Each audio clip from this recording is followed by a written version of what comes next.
మనస్సుని మంచితనంతో బిజీగా పెట్టాలి మనం. మనస్సు ఒక చోట ఉండదు, మహాచంచలం.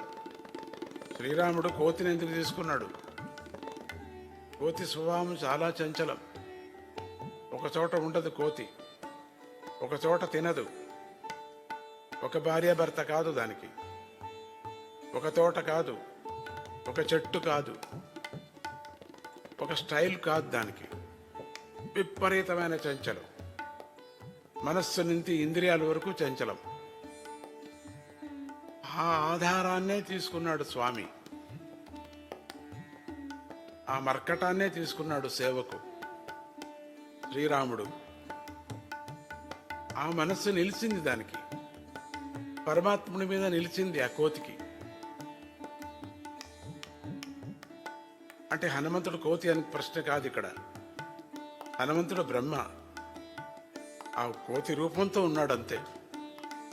మిగతా సైన్యమంతా కోతులే అనుకుందాం. అంటే ఇప్పుడు కనపడుతున్నాయి ఆ కోతులు కాదు, ఇప్పుడు మనకు చాలా బాధలు ఇస్తున్నాయే అవి కాదు.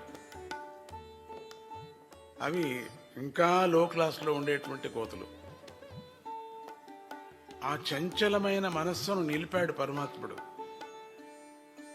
అంటే భగవంతుడి మీద కోతి కోతిగా ఉండేది కూడా మనస్సు నిలపటం అనేది మనకు ఉదాహరణ కోసం చెప్పారు. అక్కడ కోతినే తీసుకున్నాడు.